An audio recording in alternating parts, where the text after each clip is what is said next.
start Zoom live. Yeah. Okay. Live stream.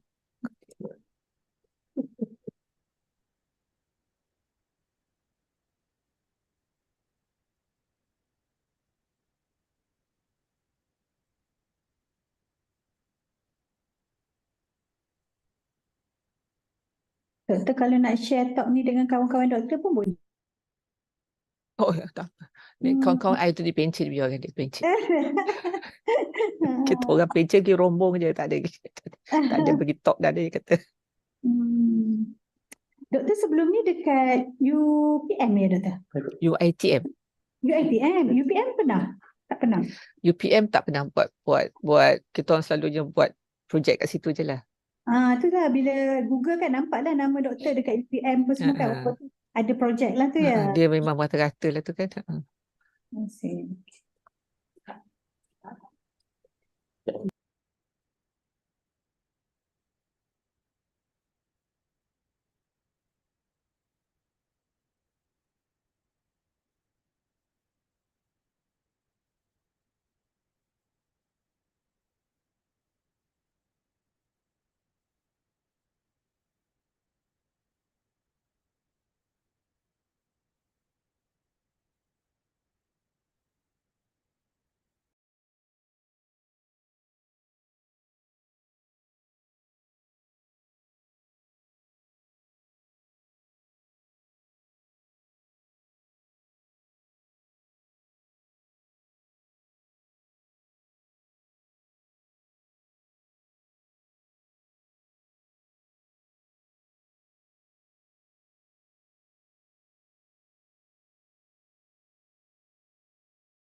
Bismillahirrahmanirrahim. Assalamualaikum warahmatullahi wabarakatuh. And welcome to our new program, which is special engagement with HR expert, humanizing the workplace towards organizational excellence. And thank you so much for joining with us here in Zoom and also in YouTube Live. And today we are glad to have the Honorable our guest for today, which is Yang Bersama Dr. Ania Dwi Baharom, Resource Person, HR Governance Department, Ministry of Higher Education, MOHE, with us today. And after this, I will introduce to you who is actually maybe Dr. Ania, our speaker with great experience and wide knowledge in the human resource itself. And before that, we just kicked off our talk today with the opening remarks by Madam Nur Kamsiah binti Ahmad, the Director of Human Resource Development, Management Services Division, IIM, to give her opening remark. Please welcome. Okay, thank you very much, Brother Afiq. Bismillahirrahmanirrahim. Assalamualaikum warahmatullahi wabarakatuh. I hope everyone can hear us here via online. Okay, Dr. Ania Baharom, Resource Person, HR Governance Department, Ministry of Higher Education, IIM Top Management, Senior Officers and Academic Administrators, and all of my colleagues. Welcome, everyone.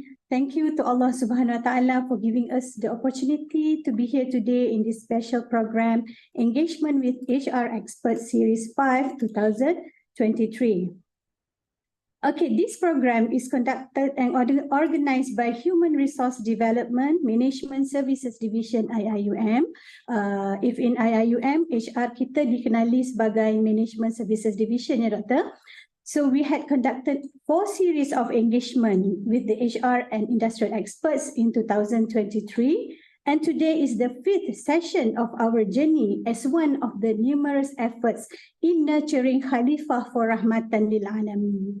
In line with the university roadmap, competent leaders are everyone as Khalifah that possess the traits of Fatanah, Amanah, Siddiq, and Tabligh, skillful, knowledgeable, and capable to support initiatives related to transformative teaching and learning, responsible research and innovation, high-touch community engagement, and global relevance and citizenship.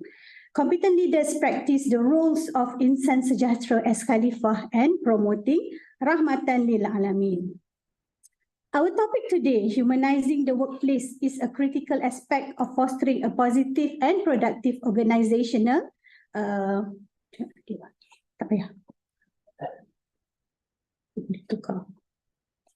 Okay, sorry. Our topic today, humanizing the workplace, is a critical aspect of fostering a positive and productive organizational culture. When employees feel valued, supported, and engaged, they are more likely to contribute to the overall success of the organization. Kita nak kata di sini bahawa this is a mutual responsibility, and we are so lucky to have Dr. Ania, the HR experts, to share with us her valuable experiences and knowledge on how organization can create a workplace that values in its human capital, promotes employee engagement, and ultimately contributes to the IIUM excellence. Okay, we have today with us, actually we invited the IIUM University Management Committee, IIUM administrators, academic administrators, IIUM professional and management from various Kuliah Centers, Division Office and Institutes of the University. So we sincerely believe that all IIUM leaders and our future leaders will benefit from the talk as we move from silos to more collaborative engagements, developing IIUM talents and leaders with the necessary competency is a must for IIUM continuous excellence. Humanizing the workplace is an ongoing process that requires commitment and a genuine concern for the well-being of the workforce. Thank you very much, Dr. Ania, for accepting our invitation. We really, really appreciate your commitment. To the Secretariat, Puan Joaini, Brother Afiq, Sister Nora and the team and the IT team here. Thank you for making this program happen, and thank you everyone for your presence and support. Assalamualaikum warahmatullahi wabarakatuh. Waalaikumsalam warahmatullahi wabarakatuh. Thank you so much, Madam Nur Kamsiah Nanti Ahmad, the Director of Human Resource Development Management Services Division IIUM, for her opening remarks, and we can actually take a few takeaway notes and to be implemented actually, and also to kick off our talk for today. All right, and as has been promised, and before we start our talk for today, just few reminders. To IIM community, we have already put in the link for the attendance link, both in Zoom chat and also the YouTube chat. So you can log in right now, and also don't forget to fill in the evaluation form at the end of the session. And if you have any questions to our speaker for today, don't hesitate to just put in your question at any point of the talk, and we'll take the question to ask Dr. Ania at the end of the session for today. And right, before we invite our guests for today, let me just introduce a bit about Dr. Ania Baharom. As I've mentioned just now, Dr. Ania Baharom currently is the resource person or HR in Governance Department, Ministry of Higher Education. And prior to that, she have actually 26 years of invaluable experience in university governance and administration, human resource management, and also human resources development. And previously, she was the head of HRD and HRM of University Institute Technology of Mara, or UITM, auditor for Malaysia Productivity Corporation (MPC), and also Ministry of Higher Education (MOHE). And with years of experience in developing and unlocking the potential of organization through HR strategic plan, workforce and HR budget planning, and also conducting HR placement and also HR audits, competency development, and also conducting the TNI for the large-scale organization and also multi-level organization. She is dedicated to optimizing talent, fostering growth, ensuring seamless succession planning. And she has a BBA of Industrial Relations from the University of Wisconsin, USA in 1988. All right, Master of Science, Personnel Management and Business Administration from Aston Business School, Aston University, UK in 1997, and also a PhD of Policy Development and Analysis from the University of Malaya in 2010. And at the national and broad level, she is involved in succession planning projects for University Awam, UA, development plan for higher education, HR governance document, and governance audit, and also serve as a member of development team for UGGI and GAGE, and the assessor for board effectiveness MOHE. And she is also involved as a HRM in the Small Medium Enterprise Corporation (SME), and as the HR expert for GAGE SME. And contribution for the consultancy project from the year 2000 until 2023, various company, as you can see, external consultant to Rolls-Royce, Hebben, Newcastle Upon Time, UK. Okay, we have core technology discipline for Sapura, change management and process involvement, and many more. And with her passion about fostering growth, diversity, and excellence in academia, her dedicated years of local experience have helped the development of HR strategic plan in the local government, development of UA competency metrics, university good governance audit, HR audit, and job description development in various public universities, and help to shape the talent strategies at overseas esteem university like Newcastle University, Newcastle College, and also Northumbria University in United Kingdom. So without further ado, I invite Dr. Ania with me right now. So Assalamualaikum, Dr. Ania. Waalaikumsalam warahmatullahi wabarakatuh. Yeah, how are you, Dr. Ania? Alhamdulillah. But Brother Afiq, after your introduction, I think I need to go home already. Bye-bye. That's right. So yeah, so Yeah, because we need to introduce Dr. Ania to maybe to all our viewers here, Doctor, so they know we have the credible speaker to talk about our topic for today, which is the InsyaAllah. humanizing InsyaAllah. the workplace towards organizational excellence. All right, InsyaAllah. so InsyaAllah. okay, Dr. Ania, so I believe that you are ready with InsyaAllah. our talk for today. So without further ado, I pass this floor to Dr. Ania Baharom, the resource person, HR Governance Department, MOHE, to start her talk for today. Please welcome. All right. Okay, thank you very much. Assalamualaikum warahmatullahi wabarakatuh. Thank you very much to Brother Afiq for the introduction. It was a bit lengthy actually. And also to Madam Nur Kamsia for actually Madam Nur Kamsia, you need to give the talk. Whatever she has said earlier on, that's what humanity and humanizing your organization means. And also I'd like to thank Madam Fazi, who's not around at the moment, for allowing me to share some things with IIUM, and also to IIUM for inviting me. I hope and pray that inshallah we will have a good session today. It all depends on the audience as well, not only on me. If you guys, we can come together in a humanized manner, and then we can have a very a good session and also a good exchange of ideas.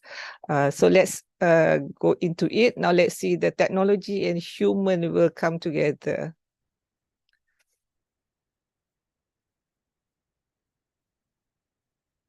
Are we okay? Okay. All right. Okay. The topic that was given to me today is humanizing the workplace for organizational excellence.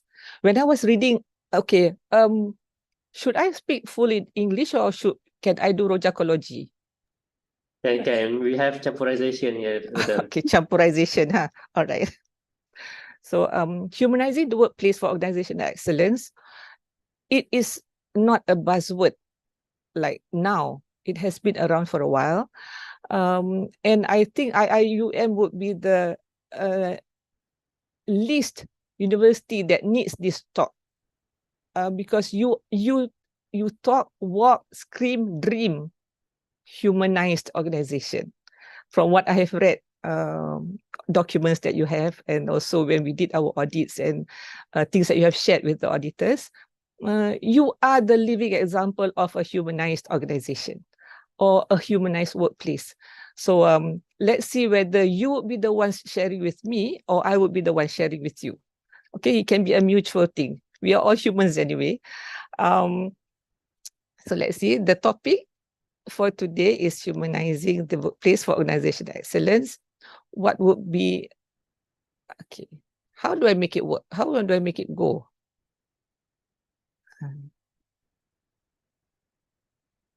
As a normal presenter, I would have this slide always. It may not follow this order, okay? It may jump around.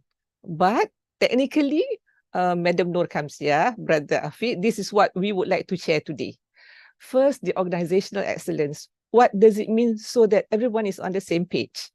What I mean of organizational excellence is when I speak and what you guys have with you, what organizational excellence is, should come together so that we can have a meaningful talk, inshallah. And what is organizational excellence in IIUM? What do you mean when you say organizational excellence in your documents, when you have talks with your top management, when you have talked with the board of governors? What do you mean by organizational excellence in IIUM? And then, what is a humanized workplace when you want to bring your organization to excellence? What do you mean? What does humanized workplace mean? And also an organization which is excellent. So how do you marry that? And then what is IIUM humanized workplace excellent? So that I would need your help. Whether it is on the way, it is already there, or there are certain issues that probably needs to be addressed with the top management. Because being a humanized workplace means there is no barrier when you want to say anything ethically. Don't go to the speaker's corner where all kinds of things are said, but here is an ethical interaction of words and of ideas that you need to share with top management within your organization, within your KCIOM, is it? PTJs is KCIOM, right? IIUM. Okay. Today, I would like some voice, some noise on what do you mean? What are your expectations for today? Because if I am doing the speaking and the sharing, I may not fulfill your expectations, the audience especially. So could I have one or two input on what is your expectation for today? What would you want to know? When you look at the title that was given to you guys on what is going to be shared today, what was it in your mind? This is what I want to take away for today. Can I have some? Or Afiq can read in the chat.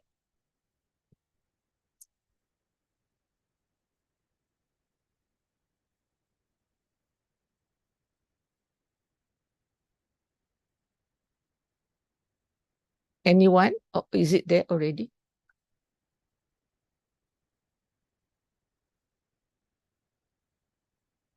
Tak say share ke?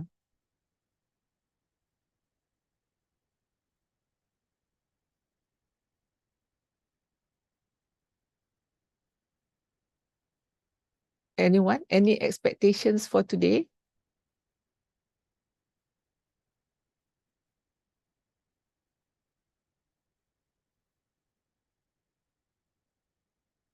Already developed humanizing education framework.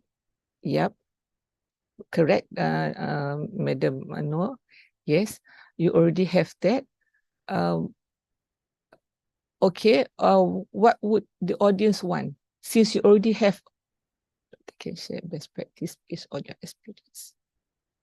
Okay. I hope what Madam No has said earlier in the chat is also what the audience wants from this talk. Okay, inshallah, so we go from there. Let's see. Okay, I'll start with organizational excellence then.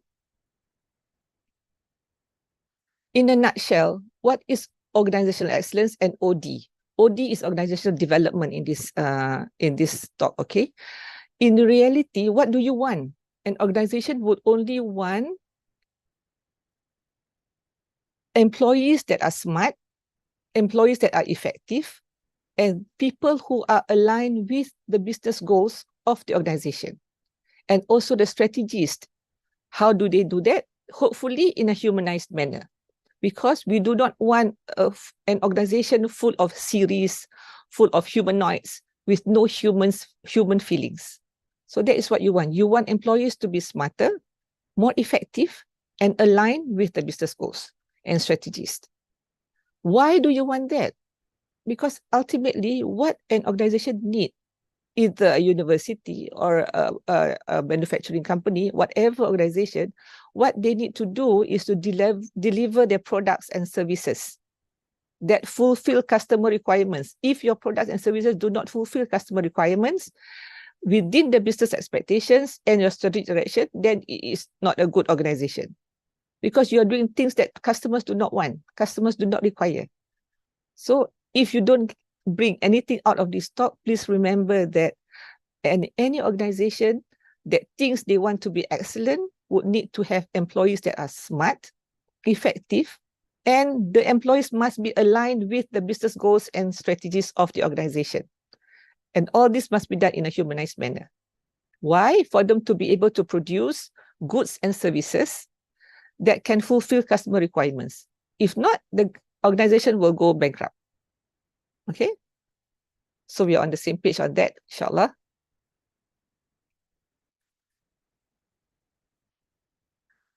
In Islam, we have 5 pillars of our religion, right? I have borrowed that concept and I have also given 5 pillars to organizational excellence, which must be looked into. Let's go to the first pillar. Processes. Every organization has processes, correct? These processes are what makes the organization tick. how work is done, how work flows in the organization.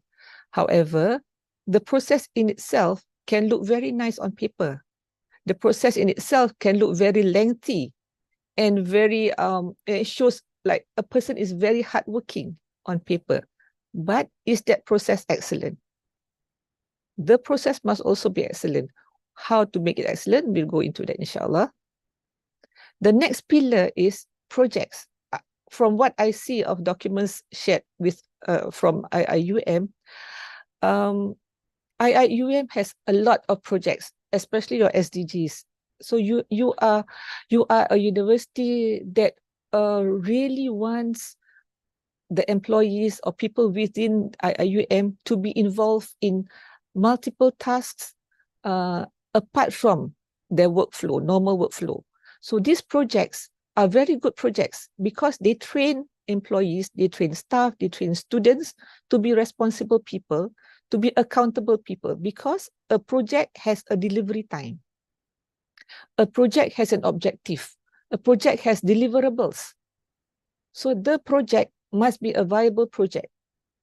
If not, it will hurt the university, the organization, if it is going towards excellence.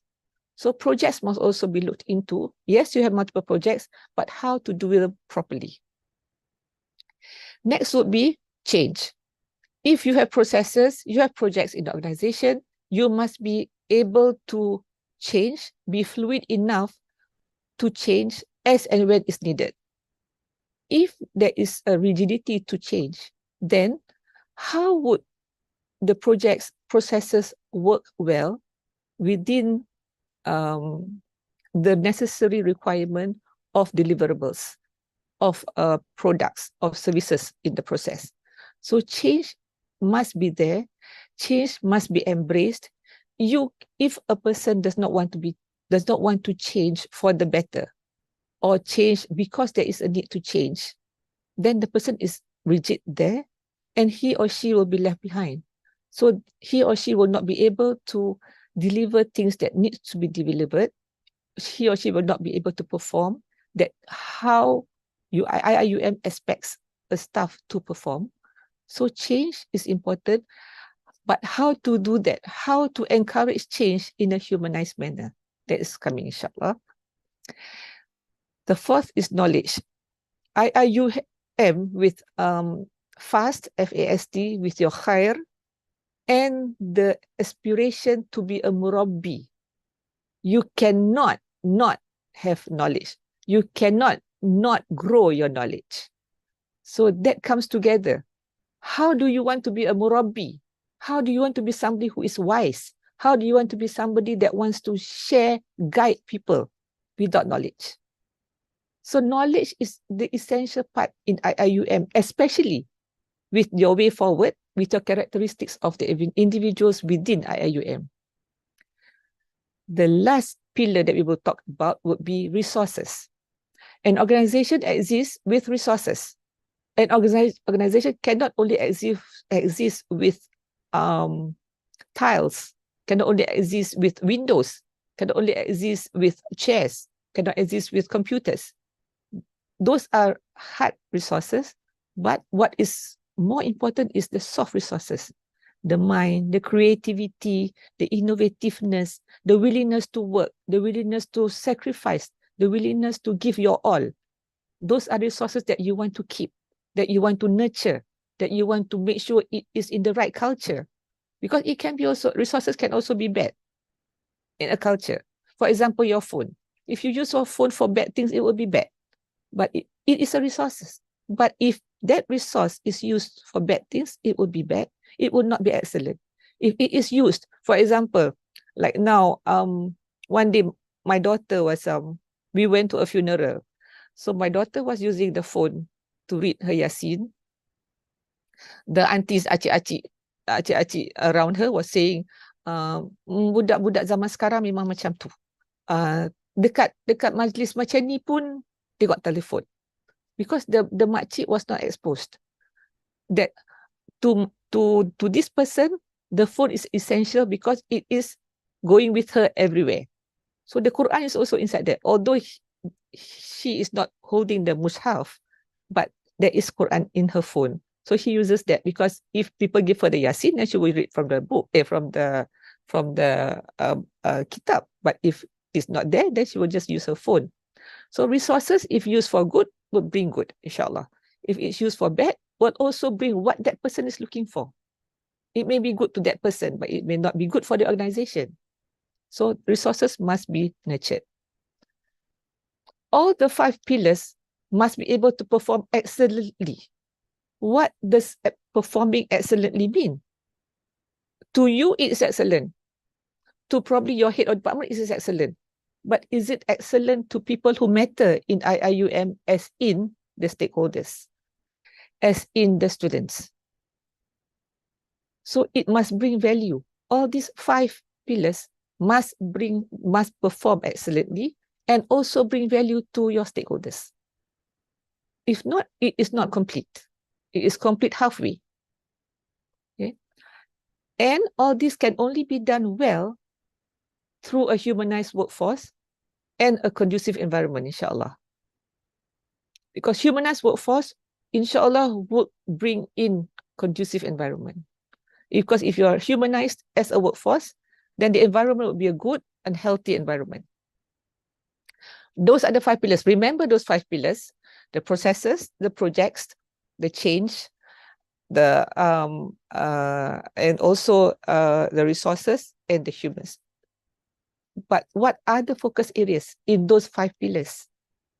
What is it that you need to excel in? You need to have excellence performance, correct. You need to have a conducive environment, correct. You need to have a humanized workforce, yes.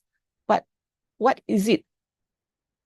Technically, what is it in more detailed form that you need to excel in for you to have organizational excellence? The first and most important thing is that information. Without information, work cannot be done. Without information, decisions cannot be made. Without information, people would not be able to interact with each other. So the kind of information that you have in the organization must be a correct and valuable kind of information.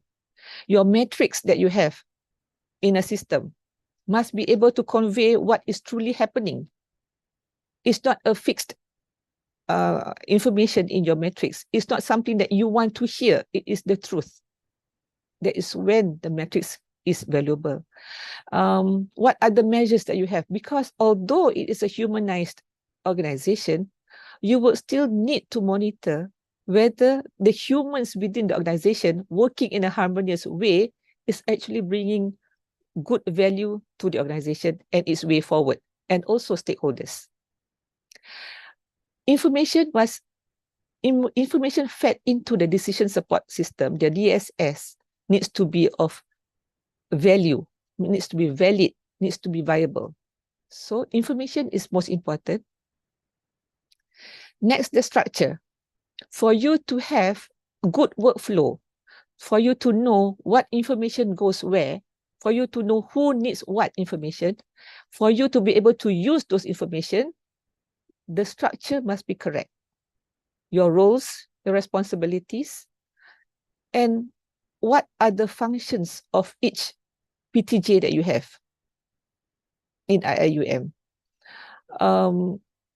If you have a department in IIUM, but that department's structure is not correct, the department's workflow is not correct. Structure doesn't only mean the organizational structure, which we obviously want it to be lean, but structure means how work is being flowed, how students would know where to go, what to expect, how lecturers would know when to go, what to give, what to lecture.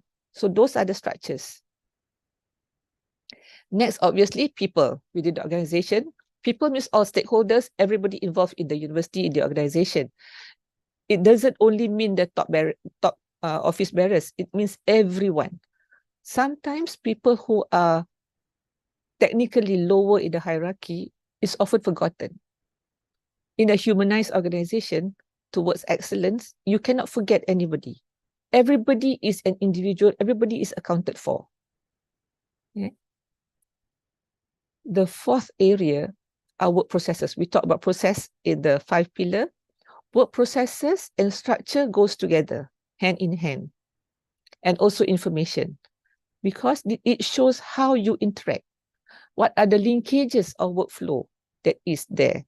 And work processes must have meaning. You cannot have a process because it looks nice. If you have that, please be able to review those processes and to make them more viable. It must show what really needs to be done. It's not just that, why is this there? Well, it has been there for ages, so it probably needs to be removed.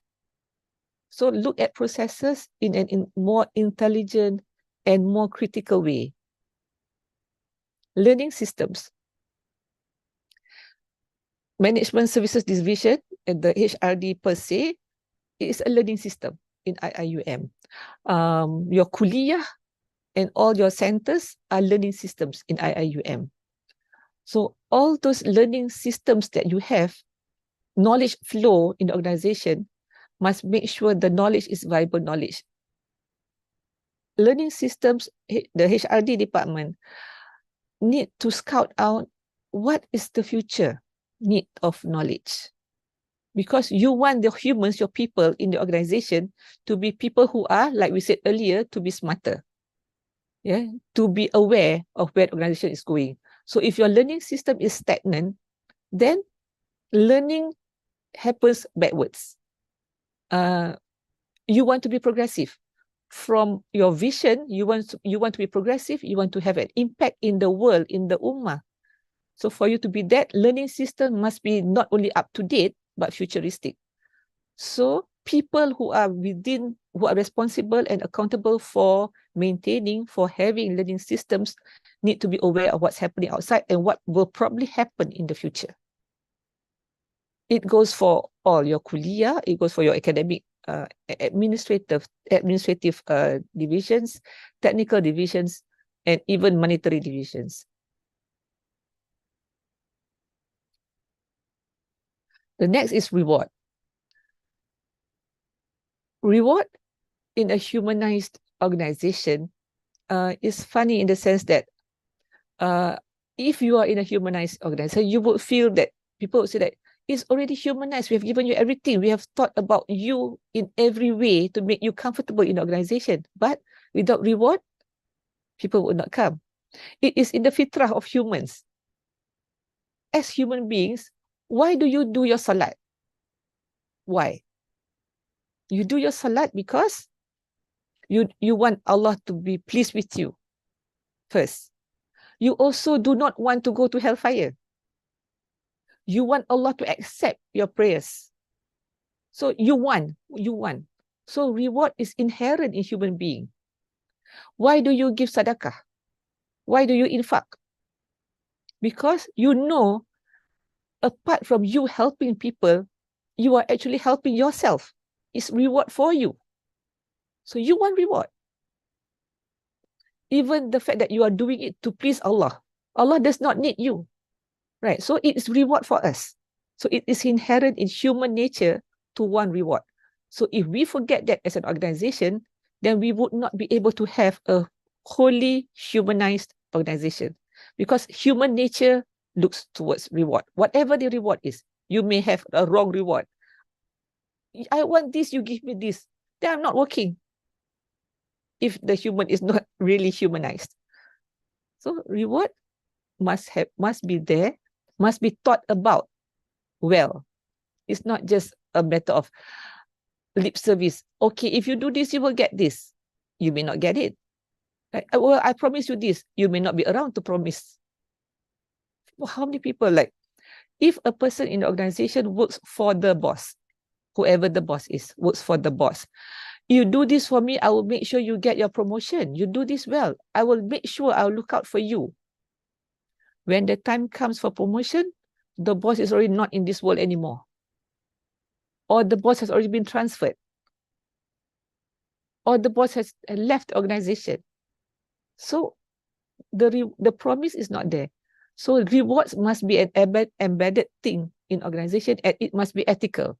You cannot just promise people whatever you want to promise, because that in itself makes you a non-ethical boss.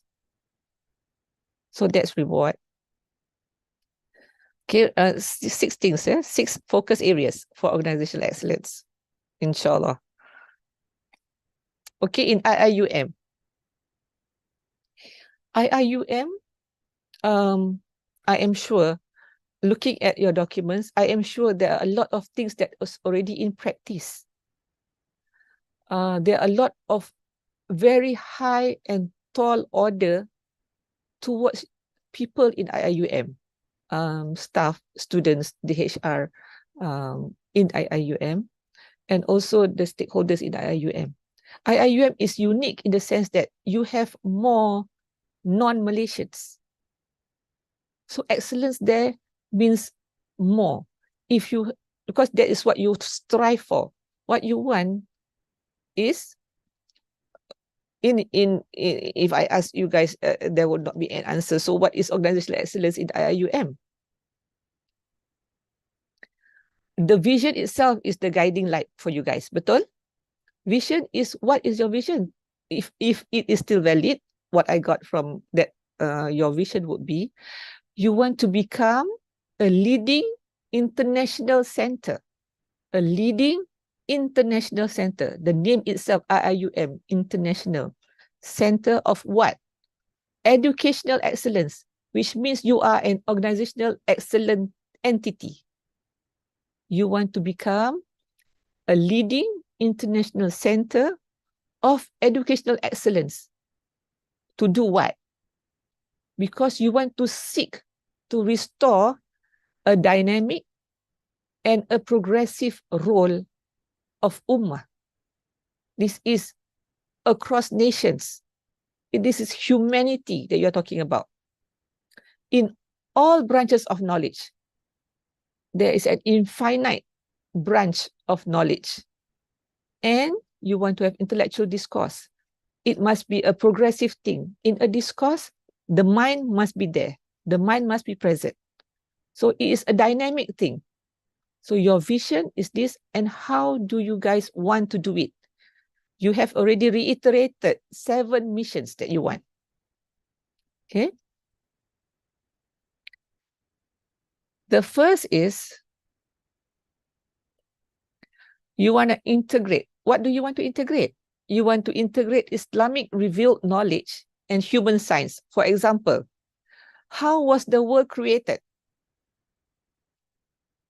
People of science say the world was created after the Big Bang. Revealed knowledge tells us that Allah created the world from a big, large body of mass. And when it was created, there was probably a Big Bang. So that is how you want to integrate. Because Islam is a religion that does not defy logic. Islam is a religion that you can answer questions of logic.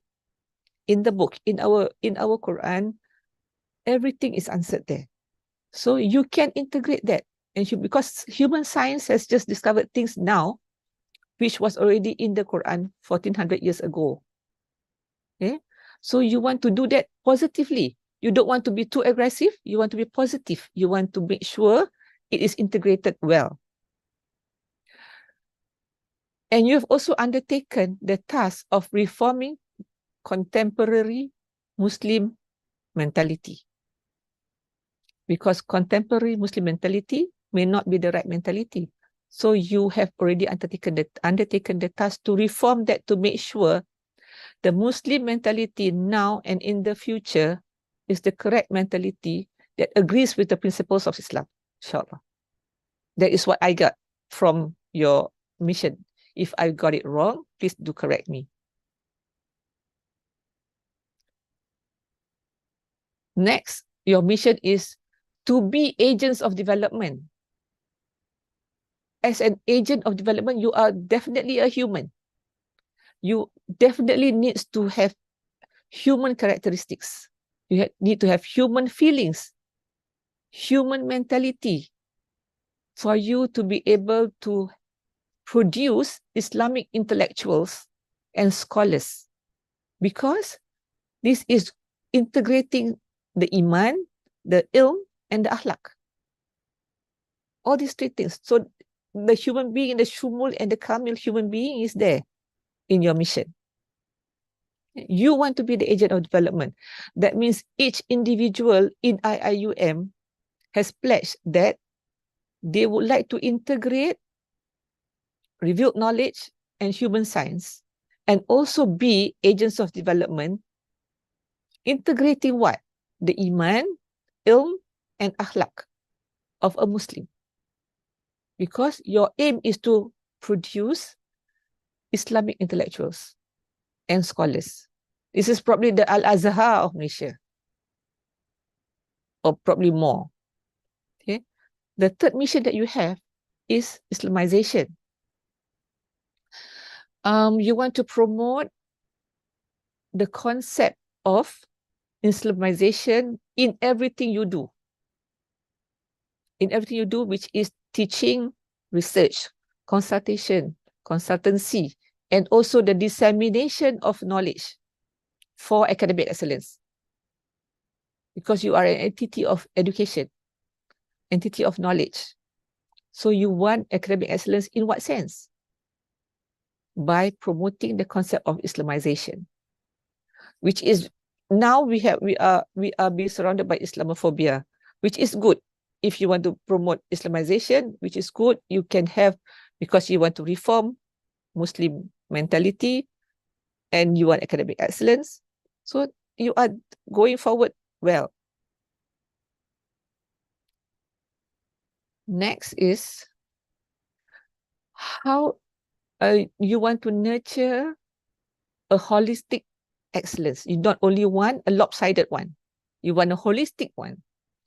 How you want to do that would be by inculcating Islamic moral, spiritual values in your teaching, your learning, your research, your consultancy, in your publications, in the administration realm in IIUM, and also in your student life. Nurturing is a human trait. So nurturing makes you a humanized organization. How you nurture that? Each individual PTJ, KCIOM in IIUM needs to know the how-to. It must be written somewhere in your documents, the how-to, so that people are clear of how to do it. Next, the fifth mission that I have here is the Islamic worldview and code of ethics. You want to be an example of an Islamic university community, which is motivated by what? Motivated by Islamic principles and work culture. This is a very tall order. It is an aspired thing to happen. So there must be ways and efforts and agendas and steps for the IIUM community to go towards that, to go towards the work culture and Islamic principles, way of working, way of doing work, way of doing things, way of thinking, speaking, and behavior. Your iman, ilmu, and akhlaq thing. You not only want homogeneous, you want intercultural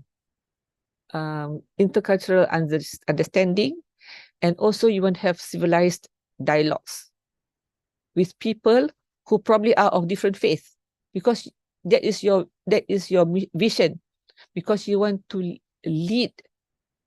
Do you want to be a leading international center of educational excellence? So it goes across nation, goes across religion, goes across people's beliefs and values.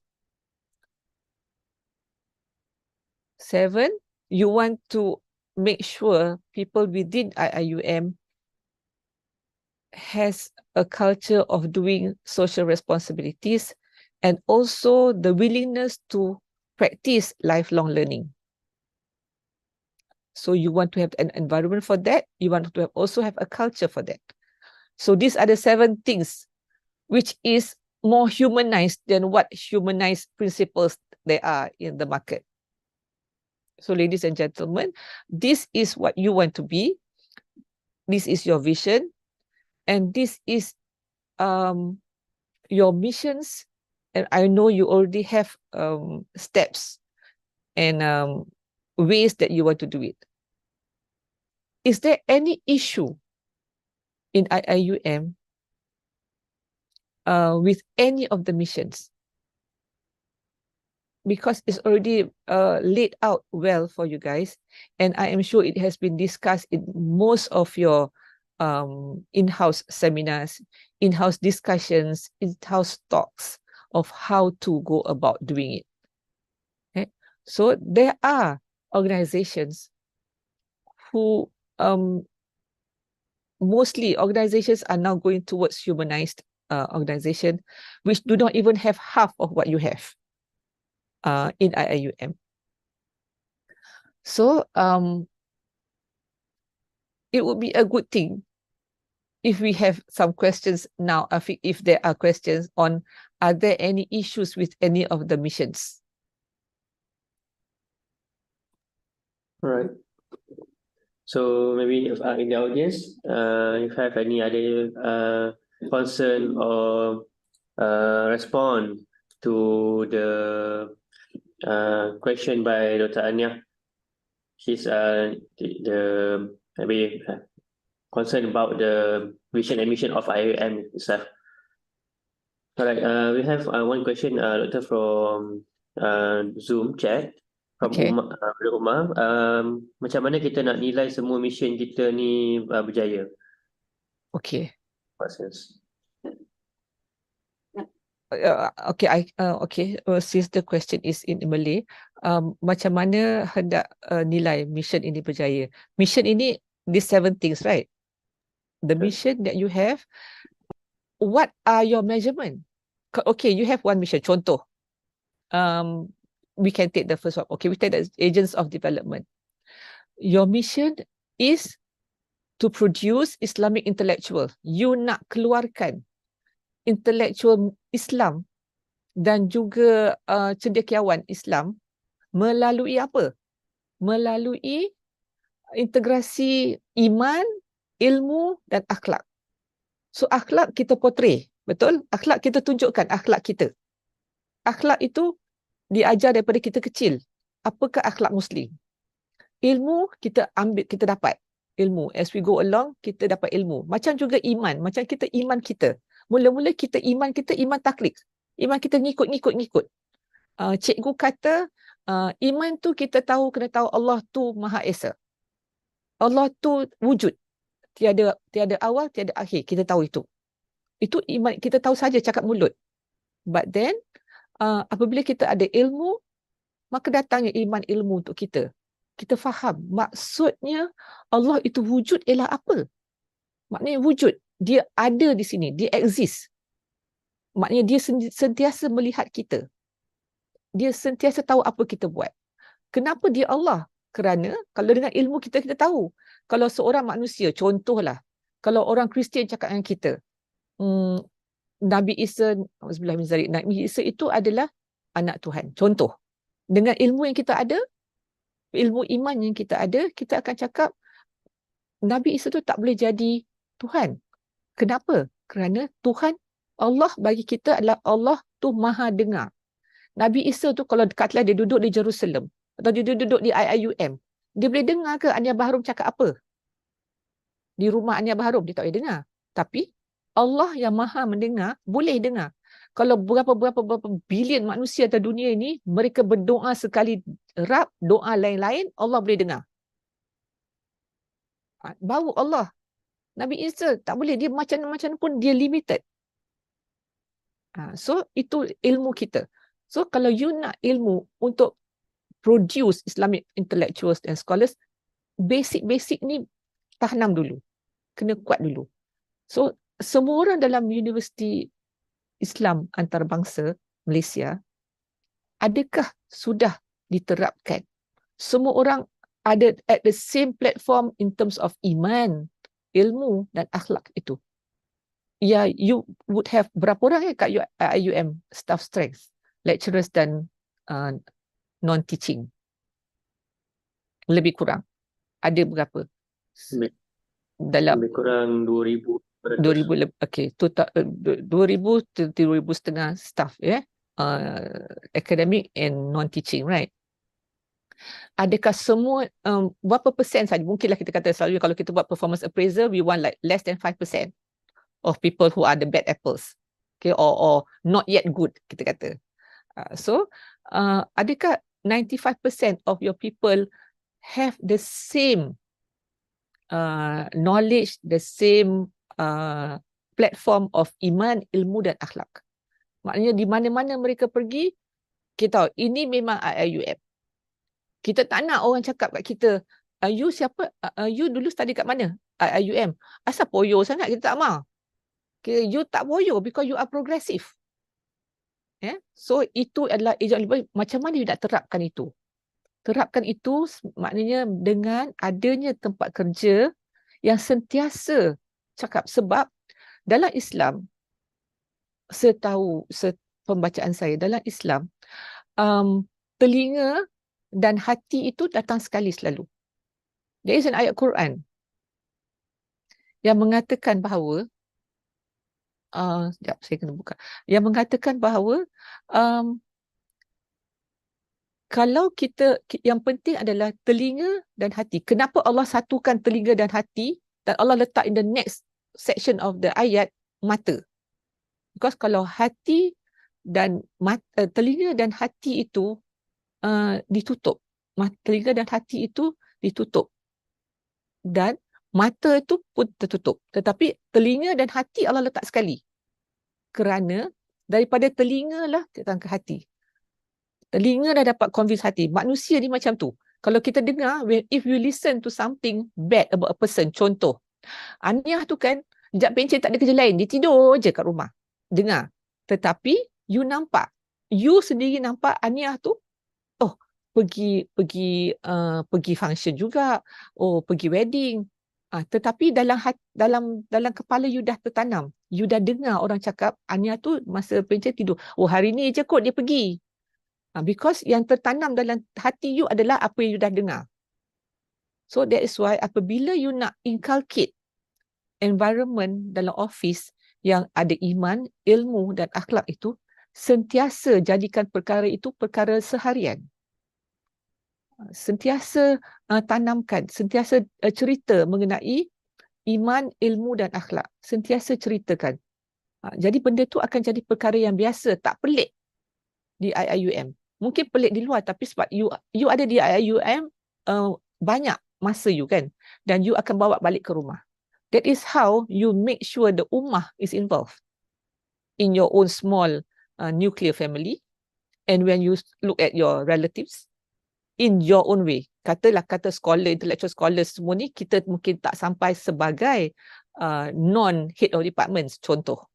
If we are head of departments, then you are talking on a different level. Because you meet people who are also head of departments in another place. That is when you show your akhlak. It is when you show how you think. You show how you speak. That is how you become agents of development. Itu yang you menghidupkan your mission. Kalau tidak, you jadi rupa itu duduk dalam dokumen cantik je lah. It doesn't have value for the stakeholders. Your stakeholder yang paling besar, you kena ingat, kat dunia kita ni, our stakeholder, the biggest stakeholder and the most important stakeholder is Allah. So that is your stakeholder. Whatever you do on earth, at the end of the day, remember reward. At the end of the day, you want him to be pleased with you when he invites you back. Bila kita balik kepada Sang Pencipta, kita nak comel. Kita tak nak kita ni ada kekurangan. Kita tak nak kita ni ada benda yang, alah kenapa kita tak buat. Itu doa kita. Right? So kita doa, dosa memang as human you are expected. Bukannya kita akan buat dosa. Tak. Kita memang dijangkakan akan berdosa. Kerana itulah kita juga diberi peluang untuk beristighfar. So iman, ilmu, akhlak, benda ni selalu cerita. Sebab apabila orang mendengar selalu akan jadi sebati. It will be in us. It will be inherent in us as humans of IIUM. And also khalifah kepada Allah, because you sekarang di IIUM, you are khalifah dah, you nak jadi murabi. Betul tak? Murabi tu bukan calon-calon orang, murabi ni. To be a murabi, macam mana you nak ikhlaskan hati you. In everything you do, you must be sincere. You also have fast. You also have khair. Khair memang you need to be khalifah. You also need to bring rahmatan lil alamin. You need to show good to the world. Because your social responsibility ada. Your lifelong learning ada. So, itu mission tu semua come together for you to be a murabi. Individual murabi tau. Not murabi as an organisation. Tak. Individually, di mana saja you berada. Contoh, sekiranya ada staff yang menghantar surat. Dispatch people. Dispatch yang keluar daripada IIUM, jumpa kawan-kawan. Makanya, dia tu murabi untuk kelompok dia. He has to be the murabi. Contohnya secretaries, setiausaha pejabat, okay, or PAs di IIUM. When you go for your secretaries day ke, dengan Siti Nurhaliza ke apa ke, so you need to be the murabi there in your kelompok. How do you be a murabi? You tunjuk akhlak you. You ada ilmu. You tunjukkan iman. Supaya you jadi murabi, you jadi guide. Orang tengok you, baguslah dia orang ni kat IIUM ni. Memang dia orang faham betul macam mana nak jadi Islam yang betul, mukmin yang betul. So because at the end of the day, itu yang you nak, your vision. Your vision, as soon as you put your feet in IIUM, as soon as you give your bank account to IIUM, you have already pledged that you want to assist, you want to have a role in IIUM, for IIUM to become a leading international center of educational excellence.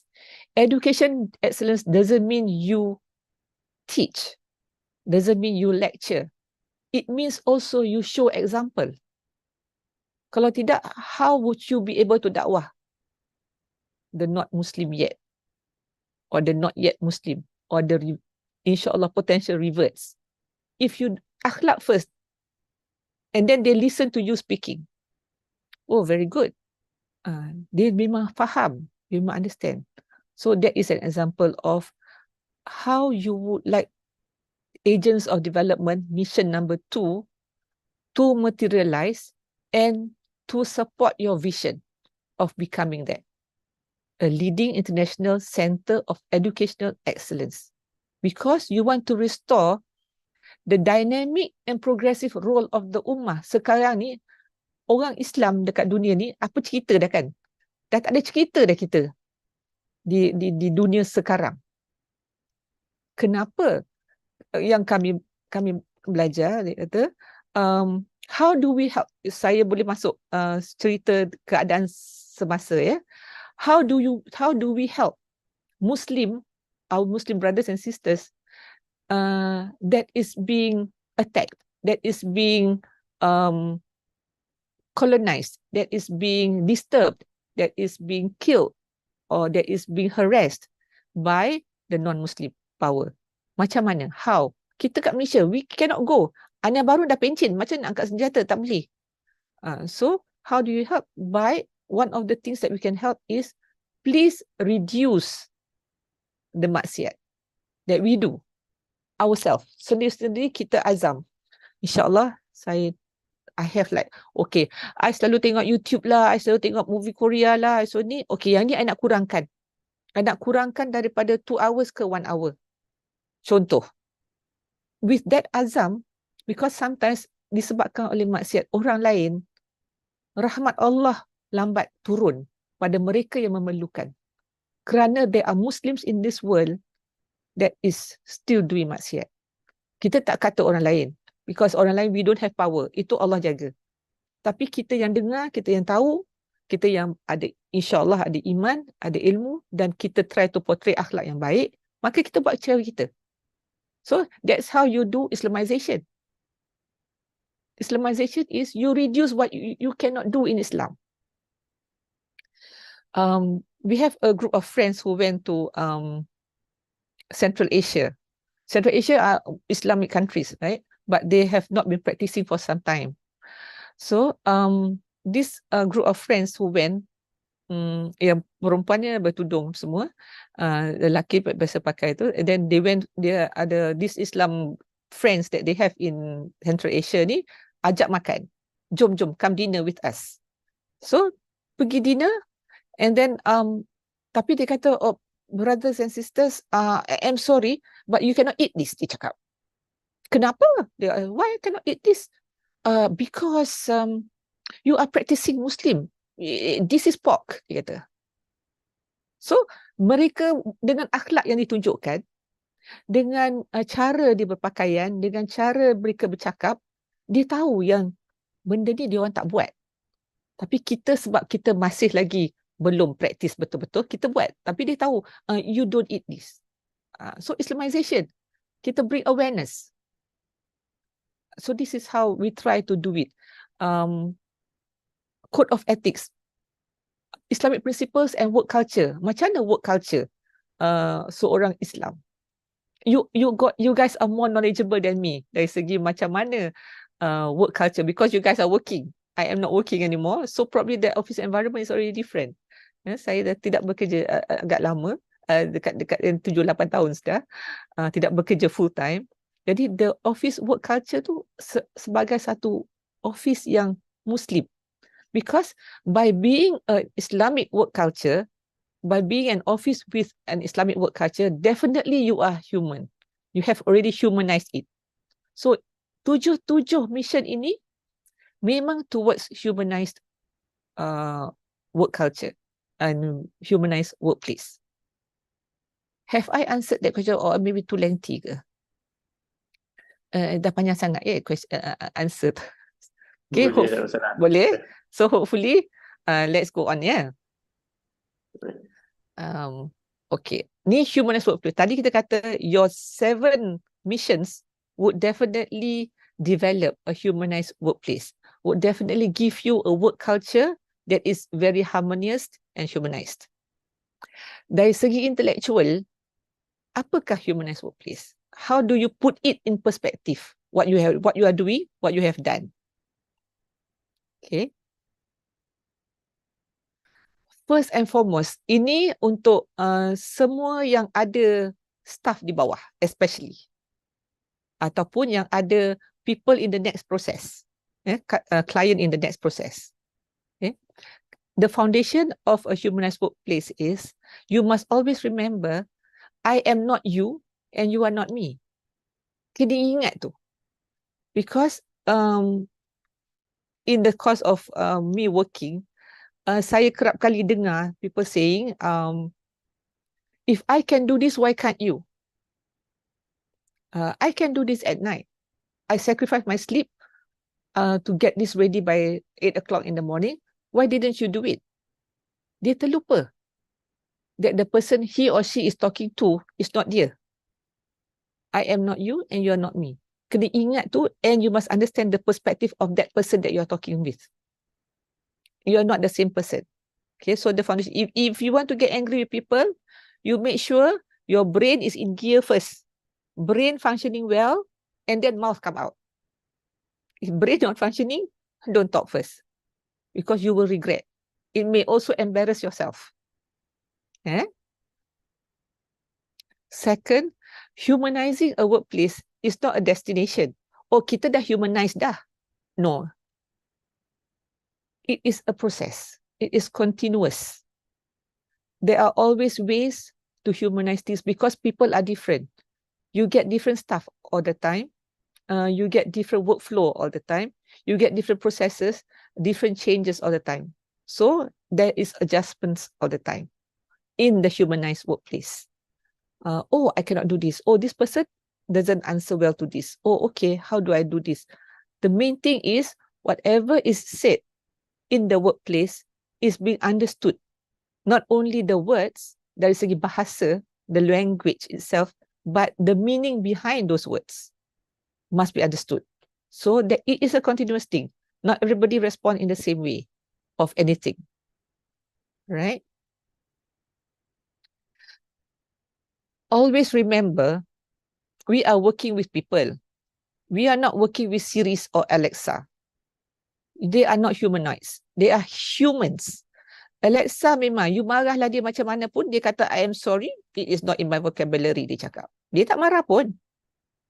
Right. Kalau you pergi Google Map pun dekat kereta you ke, pergi, dia cakap dengan you, okay, you have a message, do you want to read it? Yes. You kata no, no. Okay, no. Dia tak marah pun. You kata 10 kali kat dia pun dia tak marah.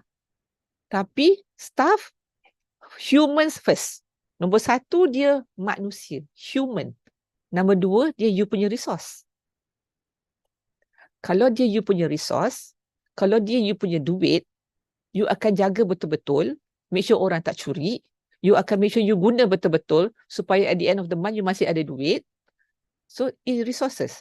So, dua-dua penting. 1, remember they are human, you are human. How would you want to be treated? That is how you treat people. But you must adjust because I am not you, you are not me. Patah balik kat situ. Yeah? And then they are your resources. 2, baru resources. So these 3 is important in a humanized organization, workplace or organization. Sounds easy. Apa challenges dia? What are the barriers that would hinder you from getting a humanized workplace? First, people are not homogeneous. Not everybody is the same. You have teams. In IIUM, it is more pronounced because probably in your work team, you have different culture, different nationalities, different race, different beliefs. So you are leading a diverse team. How do you understand all this?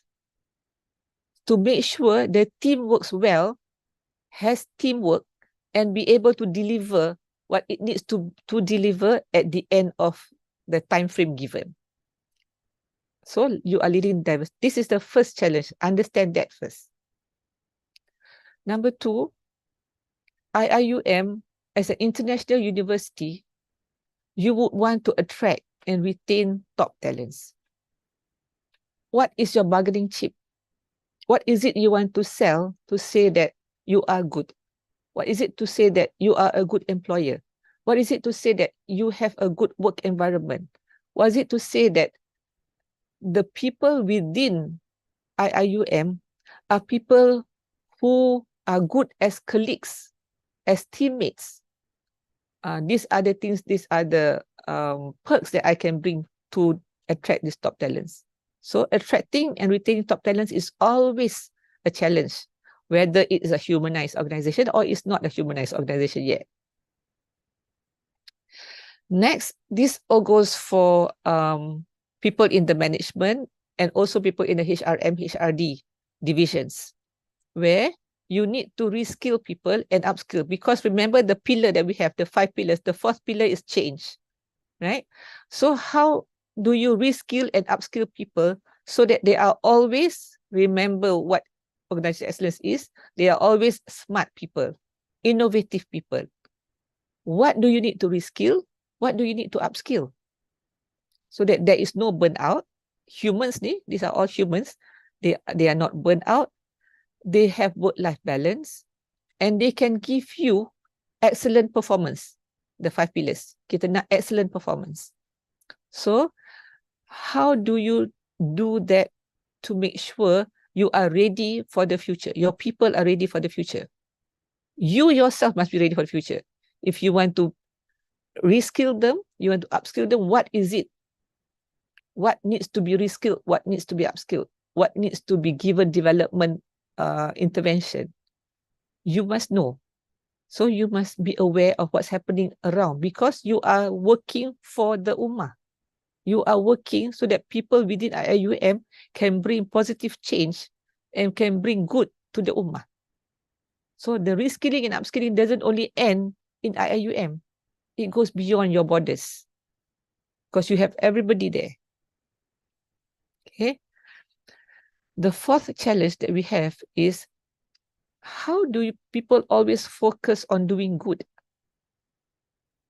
Humans, there are good days and bad days. There are days when I really need to do a little bit bad. I really need to not come to work today. I really need to use the office equipment. I really need to not teach the students today. I really need to cut 15 minutes from my class today. Focus on doing good. You can do all that, yes, but information. Inform people, and how do you compensate those things that you have done that is not up to par, up to standard? So focus on doing good is being able to do your work well and also be able to cover your life. Both things must come together. And you must not shortchange your organization. Expectations are there. Then only you are doing your iman, ilmu, and akhlak well. The final challenge in a broad sense is making the organization human. Human is making the organization human is a process. Betul? We say that it is not a destination. So making that is a practical thing. Macam mana? How do you do that? Okay. The starting of doing that is this word, this statement.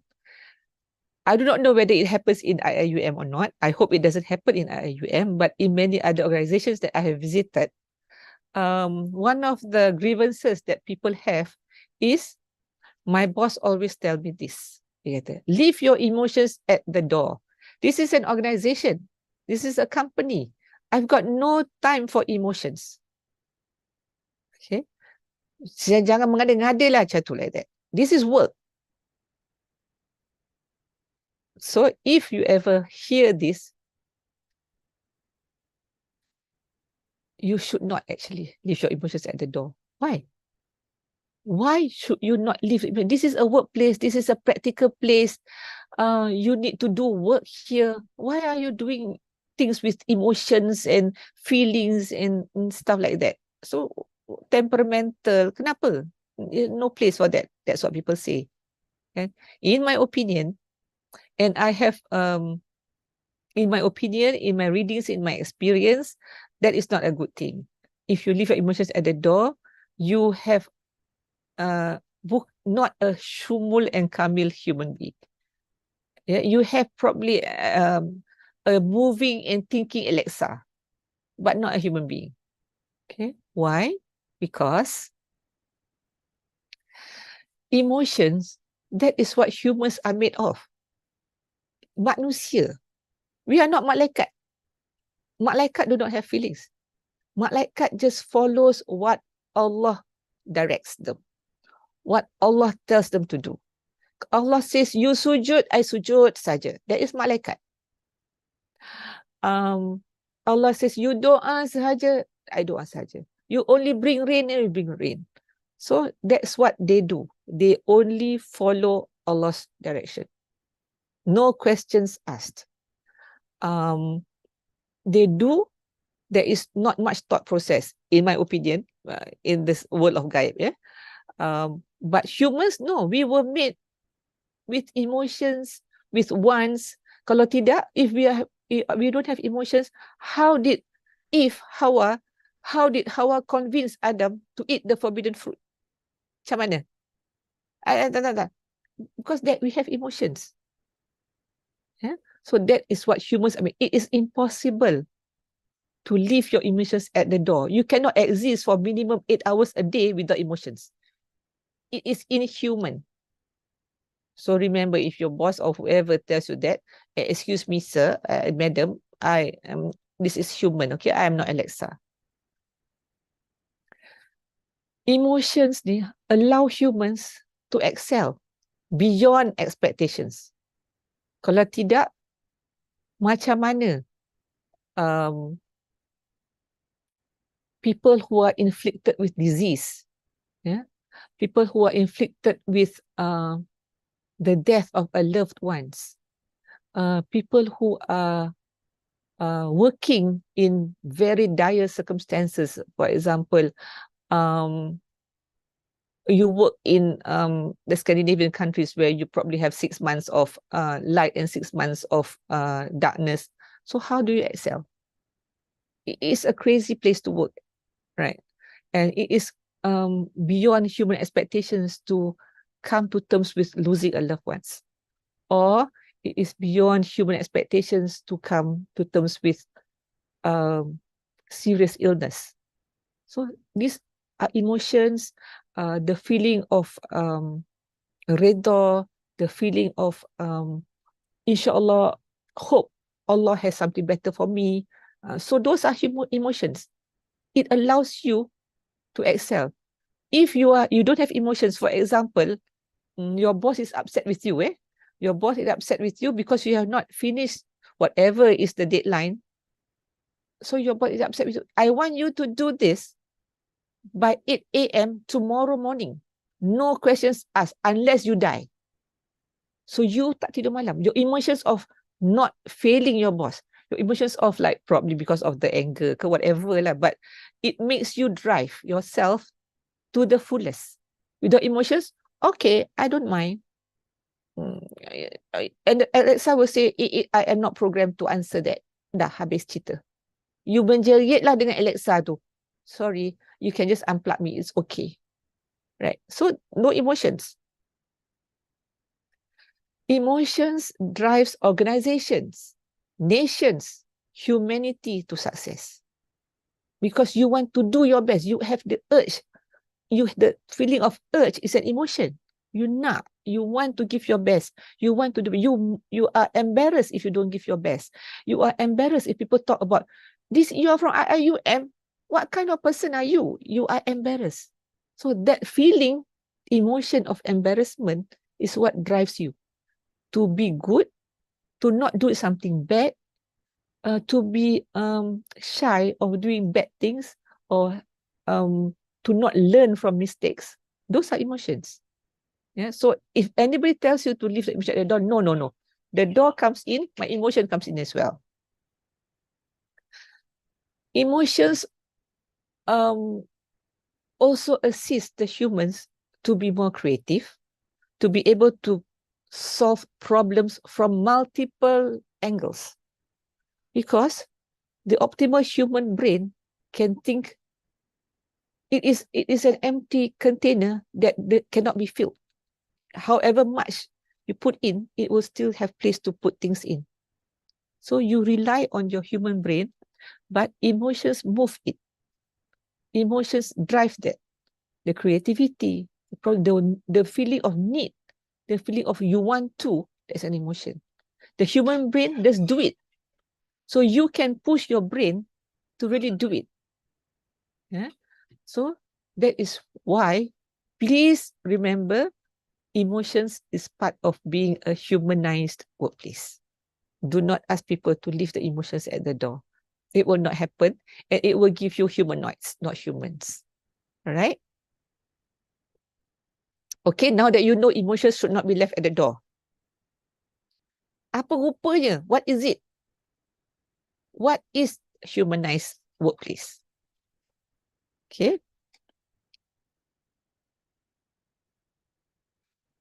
The first and foremost thing is the workplace is not a place to work. Remember, yes, you get paid at the end of the month. You really have to go to work, but you remember, because of your vision and your missions, it is a place where you can contribute something. If you go to work, you just do work, you don't feel that you are contributing anything, you do not put your heart and soul into it. So this is on the individual. On the individual, every one of us must remember that the workplace is not just a place to work. It is a place where you have the chance to contribute. For example, a person who has to go and work. Okay, for example, you have your people in UIAM who has to move from You were in PJ before, you moved to Gombak, which is a huge move. Senior people probably remember that. When the move happened, what must be there is that you would probably say, oh, why do we have to move? Gombak is so far away from my house. But you must remember, wherever IIUM is, it is just a structure, a place. But when you go there, wherever IIUM is, in PJ or in Gombak, it is a chance for you to contribute something meaningful. So you pujuk yourself. You say, okay, it's okay. Be calm. You can still contribute wherever you are. You probably can arrange with your boss. Okay, I probably can come in a flexi hours, that kind of thing. Okay. So some people would want to come in very early. Some people want to, because they want to go home early to beat the jam. Some people would want to come in late because they have a lot of chores at home first, that send kids to school or whatever. So they want to come later, and probably they want to go home later after the jam has finished. So it can be an organized thing where you can have flexi hours. So, but the main thing is be a conducive environment where you can contribute something meaningful. What is a humanized organization? This kind of workplace is not a place to work, but a place to, satu tadi, contribute something meaningful. The second thing is to build connections. This is where you meet, you interact with people, not only in the country, but also out of the country. This is where you can have an exchange of ideas. You can have a discussion on how to do things better. You can have a discussion on how to make things easier. If you have already a social connection with a person, when you want to do something, it gets easier. Because you don't have to go through the proper channel, as in the official. You can say like, excuse me, I really need your help. We like spoke that. So since this person already knows you, it makes things a bit easier within the allowed ethical realm. Next, when Malaysians, we like to have rules and regulations. You can do this, you cannot do this. But if you are in a humanized organization, you trust each other. You know your staff is going to do that because they already have iman, ilmu, dan akhlak in them. They already have the Islamic principles in them. If they don't have that, then you have done something wrong. If you don't have that, then you probably have ticked them off wrongly. Because if you don't need to micromanage in a humanized organization, you don't need to micromanage. People will know what to do. Mistakes will happen, yes, but learning from the mistakes is far better than not doing any mistake. Okay. Next, a humanized workplace is not about having power.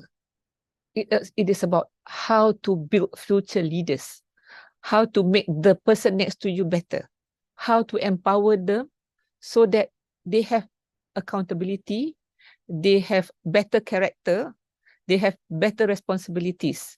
And those who are receiving that empowerment should feel that this is an honor for me. Because the conducive environment does not discriminate you, does not harass you with too much work. You have work, too much work my husband would tell me, there is no such thing as too much work. There's no such as work because you are given 24 hours a day. You can adjust and still be human at the same time for those receiving job orders. So the workplace isn't about having power. It's not about the power play. I am the boss. You listen to me. You just do. No. It is a place where the hierarchy is there, structure is there to make workflow better. It is not a power play. I have seen actual organization have this, and it is a very nice place to be. and I aspire to make every workplace that I see or I experience be like that. It is very good. And the workplace is also not for meetings. Don't have meetings because you need to have meetings. Have meetings to build connections, to solve issues, and to make decisions. If you have meeting, oh, today we need to have a meeting, then it will not be lengthy. If it's a lengthy meeting, because you just need like to chat, you like to yet there, you like to talk, and you like to listen to your own voice, which I am having at the moment now. I do not like to listen to my own voice. It is for you to build networking, to really build a community, because you are building the ummah. So inside the organization, there must be the ummah first, the ummah that you want to replicate outside. So meetings are for that, because a meeting is like a discussion at a bigger level. Meeting can be small, departmental, can be small divisions, can be small university, but it can also be outside. So that culture must be there. Next, the workplace, must remember, the workplace is not just about you, but you must also acknowledge others for their contributions. It's not, I did this, I developed this, I made this happen. No, because if everything is I, then you are not human anymore. Because human depends on people. Yeah, the not being dependent on anything or anybody is solely the trait of Allah. It is not the trait of humans. Humans cannot exist by itself. It depends on a mom and a dad, satu. Right? It depends on family. You cannot come to work, just come to, how did you come? I just came. Kalau PowerPoint, dia kata appear. I just came. Tak, that is not human. Human depend. It's interdependent on humans and also on things. So then we are humans. So with that, you cannot say that it's only me. You must acknowledge what others are contributing as well. You must understand what others are sacrificing for you as well to make it happen. Okay. Next, the workplace isn't about taking ownership. Macam tadi, it's not about you. Almost the same thing. Taking ownership is that I developed this system. Telling your boss that. No, but we developed this system to be able to do what? Remember, must bring value to the stakeholders. To bring value to the stakeholders means to serve others. To bring good. You have CSR, lifelong learning. It is a culture of serving others. That is IUM, in my opinion. So in a workplace, it is the same thing. The culture is the same. No ownership, no proprietorship. Ownership, probably you have ownership because then you want to do better. But proprietorship, no, this is mine. No. Okay. Next is, remember we had the 5 pillars, change being the 4th pillar. Workplace isn't for status quo jobs, but a place to challenge yourself. Always challenge yourself to be better, forward. It is inevitable. It is a process, it's not a destination. This is what humanized workforce is all about. Nothing is a destination. It's fluid, changing. It is, there's always ways to improve. Okay? The workplace isn't about pushing your agenda, but learning about others. When you speak, also have time to learn what others are thinking about. What are the others' opinion? So you must learn. It's a two-way thing. I was hoping to learn today as well. Inshallah, I will learn in a short while. The workplace is also not about getting by and just bringing value. It is like you must bring value to in everything that you do. Bring values to stakeholders, dah tentu. But in everything you do, look for what is it bringing? What good am I bringing to the place? What good am I bringing by doing this? Always have that thought, and then you will enjoy doing it, because the ultimate happiness of a human being is being able to do something good for others. That is why people get satisfaction by giving sadaqah, by infaq, because you are serving others. You bring happiness to others. So a human being, that makes you happy. In tasawwuf, there is a saying that the ultimate happiness of a human being is what you sacrifice for others to be happy. What you do for others to be happy. That is ultimate happiness for us. Okay. So we have this 10. It's not a step, actually. It's like what you can do to make it a humanized workplace. So how would you know it's a humanized workplace? That there are some characteristics of it. How would you know?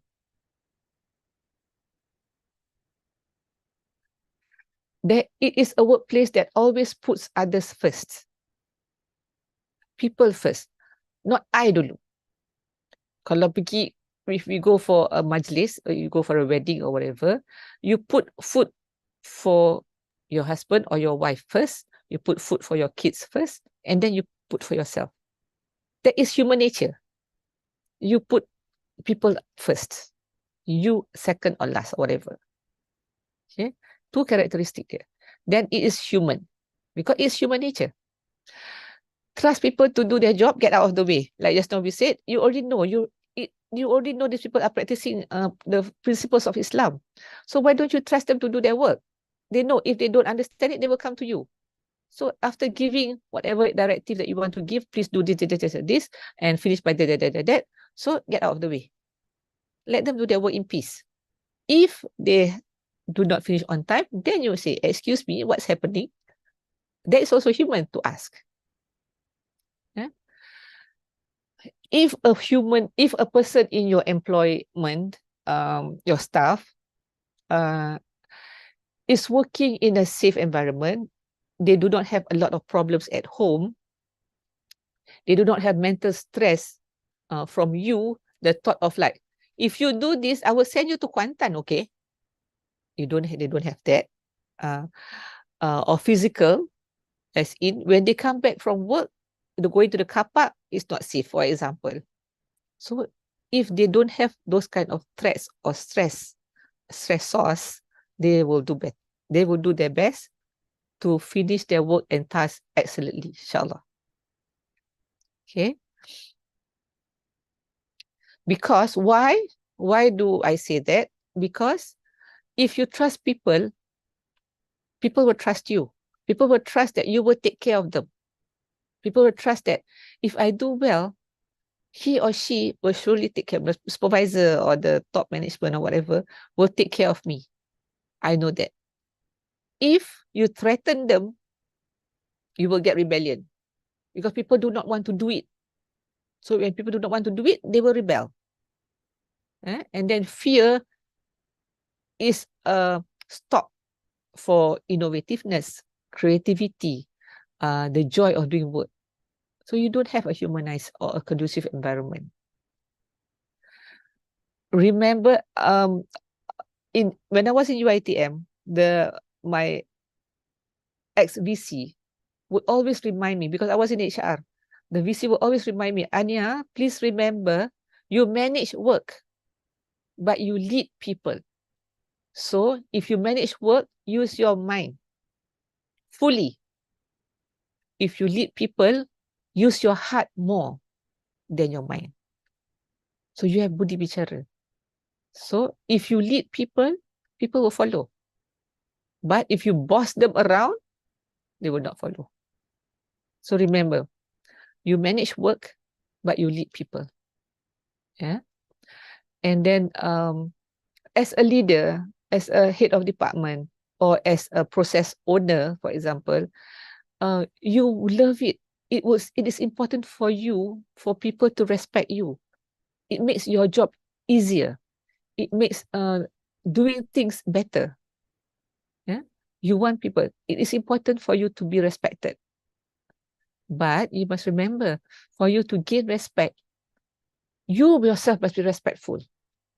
If you are rough with people, harsh with people, you would not gain respect. You will get fear because you threaten. Yeah? So be respectful, you will be respected, inshallah. Remember, I am not you, you are not me. So treat people as unique needs and support. They have different backgrounds. They have different stories at home. They have different stories in their life. They have different stories in their health. So treat people unique. Understand them. Ask them about their family. Ask them, is there any problems that you can assist with? This was very, very apparent in the COVID time, in the work from home time. That was very, very important actually. And then this is very unique because in IIUM, embracing diversity, establishing equity, and ensuring inclusion is very, very, very important compared to the other UAs actually. Because you comprise of a very diverse workforce. Even your board of governors are diverse. So you really must ensure inclusion, make people feel at home, and make people know that they belong here as well so that they can contribute because they feel that this is mine as well. I would love to contribute because that is a workplace, right? To contribute better. If you want, we want excellent performance in our 5 pillars just now. If you want high performance, you must be able to encourage people, not scold them. You must be able to appreciate them, not ignore them. You must be able to reward them, not threaten them. So encourage, appreciate, reward must be there. Even people who are not performing. For example, you have staff, like we have 5% of people, right? Sometimes they do not perform. Sometimes they don't understand the iman, ilmu, and akhlaq thing. They do not understand the 5 principles of Islam that they need to be aware of. How do you handle them? How do you lead them? How do you encourage them to do better? You cannot reward them. If you reward them, how do you reward these non-performers? Rewarding non-performance means you want a job done. You know A is supposed to do the job, but you know C will get it done. A will not get it done. So you give C the job of A because you want it to be done. That is not a humanized organization. You are being discriminatory to C because he or she can do the work properly. You give him or her extra work, but A feels that A is already a non-performer. He or she is happy not performing because you don't give me work, but I still get paid. You must encourage A to make sure he or she does his work, and you must avoid burdening C. You are not humane. Remember, they are people first, human first, resource second. You are doing C as a resource, which is not truly right. Okay, because you forgot that he or she is a human. So encourage in whatever you can encourage, good or bad, you can encourage people. Appreciate the good and reward the excellent. All right? For you to be able to do the 1 to 10, you must understand human nature. What makes them tick? What makes A tick? How do I make A do the work? How do I make A turn around? That you must try and error because we are humans. We change, we are fluid. At certain times we are okay, at certain times we are not okay. So you must understand what makes them tick, which is a very tall order. But because you are working for the Ummah, that is what you need to do. Because the Khalifah must understand everybody. At the end, you will be able to establish culture for humans to excel and give the best, inshallah. Okay, that is a generic thing. Anybody can do it using all the principles that we have looked at. How should IIUM do it? Tahu tak? We talked about your vision just now. Your vision, you are inspired by the worldview of Tawheed and Islamic philosophy of the unity of knowledge, as well as its concepts, the concepts of knowledge, holistic education. The university aims to become a leading international center of excellence in education, research, and innovation, which seeks to restore the dynamic and progressive role of the Ummah in all branches of knowledge for the betterment of human life and civilization. This is a very big vision because you not only want Ummah, betterment of human life and civilization. You talk about human life. The Muslims now do not have better life compared to the others. So this is where you come in. Because you are inspired by that to exist as a university or integrating revealed knowledge and also science, modern science. Yeah. So these are all your missions. So how do you do it your way? We talked about just now, number 2, we talked about one of the ways that you can do it. How do you eat, breathe, and sleep human? How do you do that?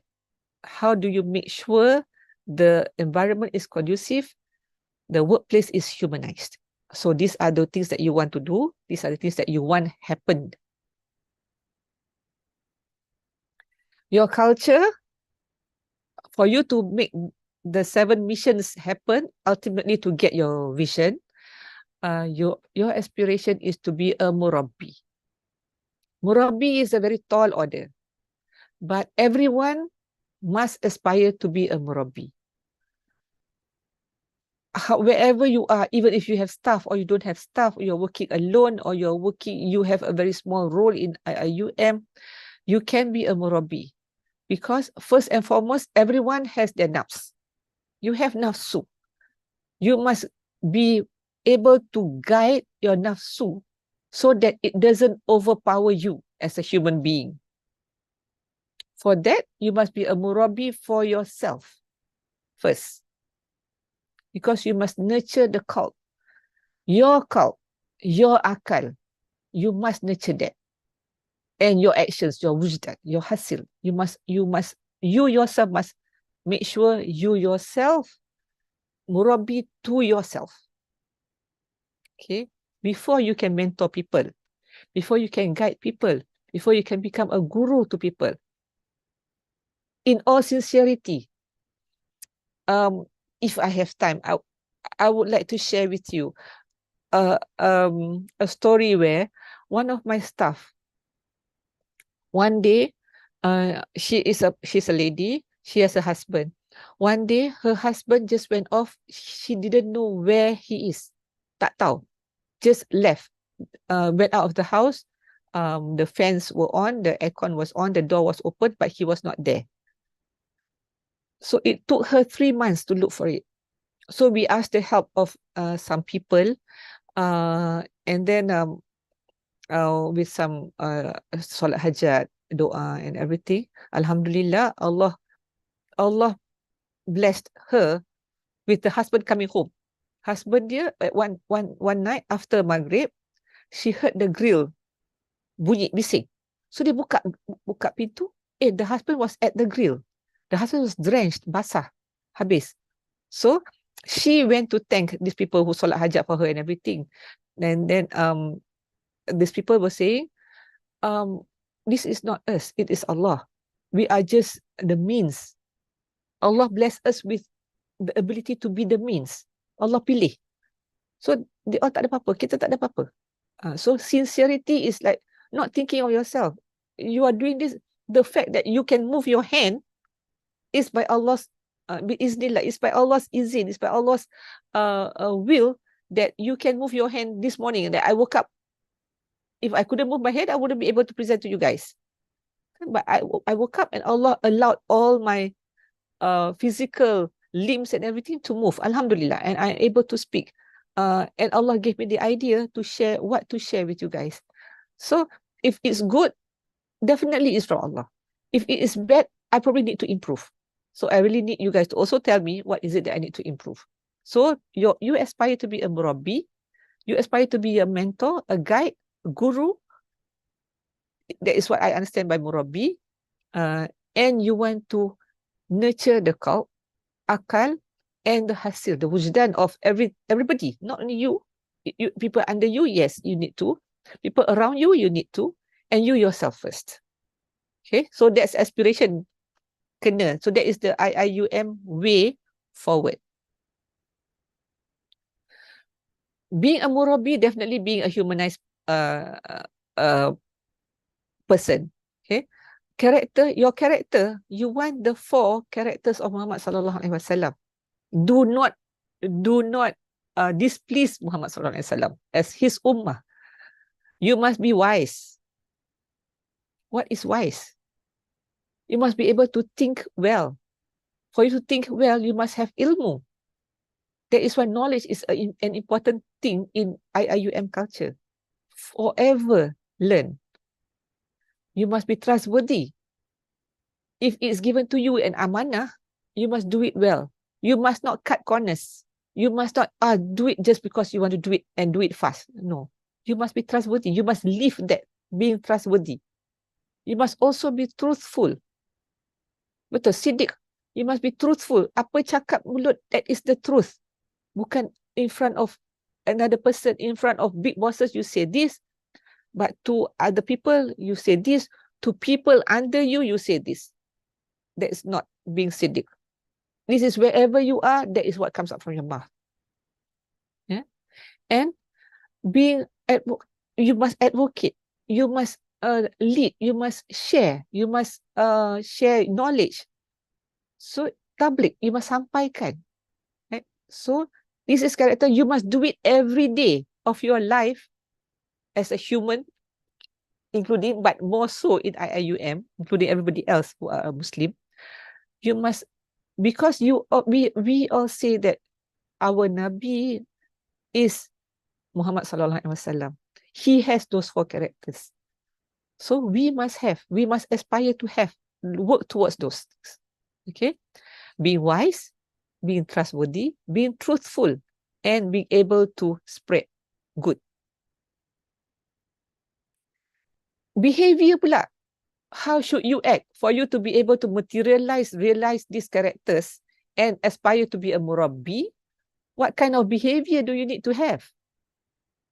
You have khair with you. That means you must be a Khalifah wherever you are.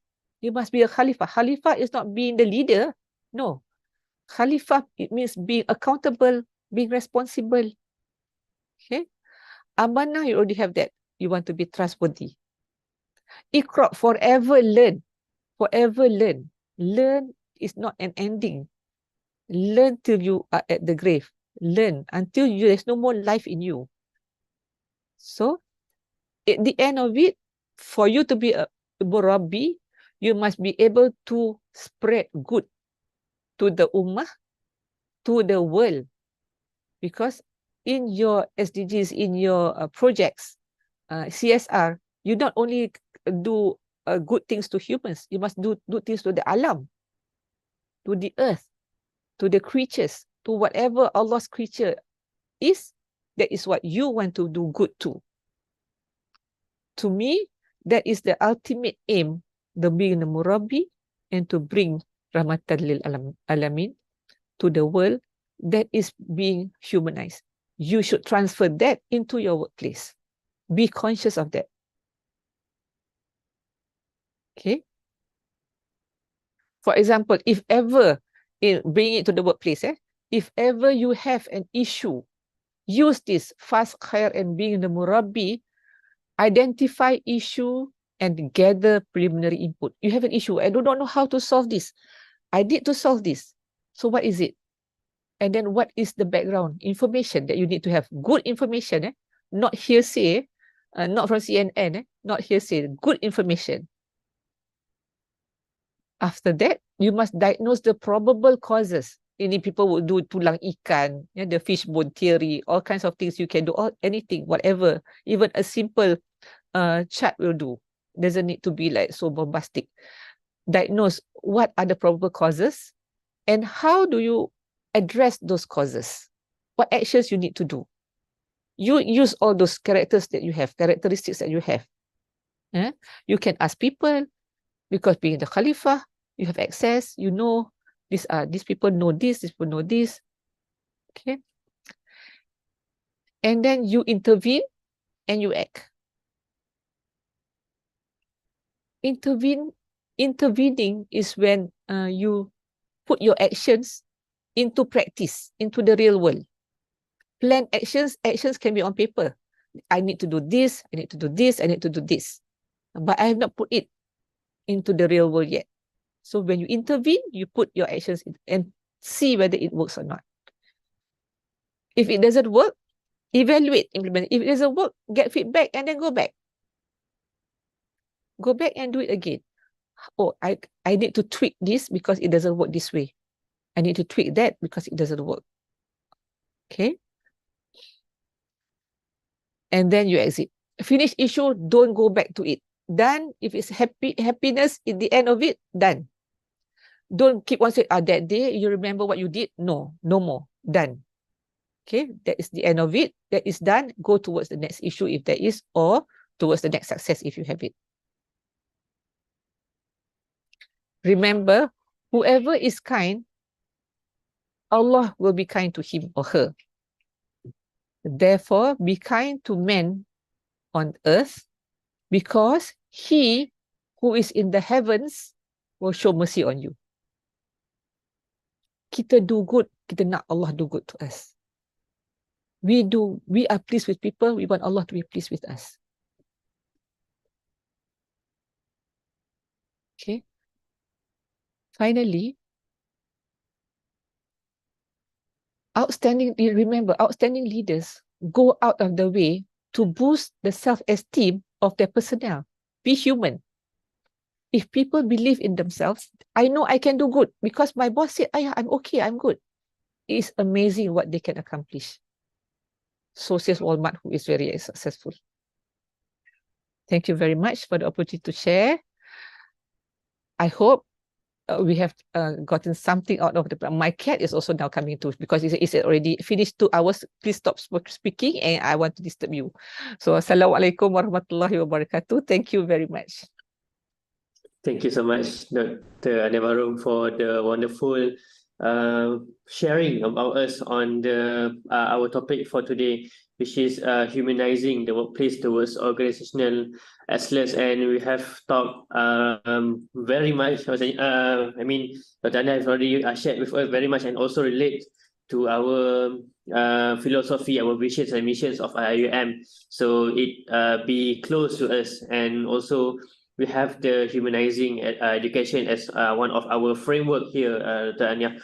And also, I think it's beneficial for here our viewers in the Zoom live and also the YouTube live as well, Dr. Ania. So, Dr. Ania, do you mind if we answer a few questions from the audience? Sure. All right, sure. Right, so I have, okay, here, the first question from Brother Muhammad Nazori. He asking about the mission that we have already discussed just now. He said that the mission often requires staff to engage in a self-transformation process as they come from various backgrounds. How do you suggest for us to monitor this transformation and encourage them? Okay. Inshallah, this is not a hard and fast rule. We try to adapt. Okay. Remember the staircase that we have just now. You identified this transformation process is something that you want to do in every individual, betul? So, if you want to transform each individual, how do they?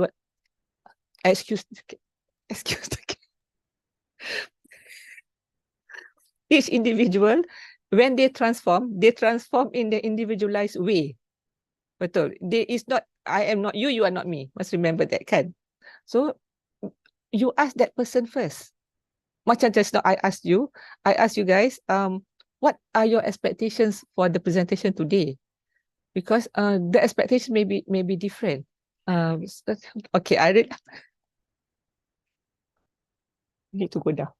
You need to go faster.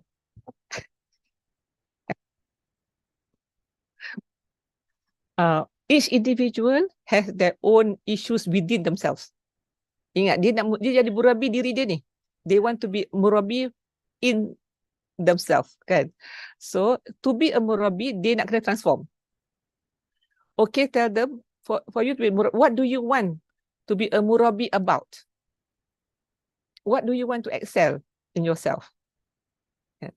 So, what is stopping you? Only that person can answer. So, if you are a supervisor or a boss to that person, then you must ask them what is close to their heart. What is it? What is stopping them? So, then only you can start the transformation. Identify the issue. So, what are the actions? Actions must be shared together. Kalau actions tu from the boss sahaja, ada I kisah. Itu boss I punya action, bukan I. Kenapa I nak kena buat? Bos lah buat. Kan? So, if the actions, plan of action, it must be a shared plan of action. I can do this. No, I cannot do this. Because we are humans. Kan? So, you want me to work non-stop. I cannot do this. I must have like break time. But that's why in Google, they have recreational rooms, right? Everybody knows how Google operates, kan? The office in Google, kan? So I'm sure you have visited Google as well. So Google is a place where they embrace human individuality. So that is what we need to do. You want to transform in their own mold. Acuan dia. Tapi ultimately they must bring excellence to the organization. So it is a guided transformation. You faham diri dia, tapi dia pun kena faham organisation.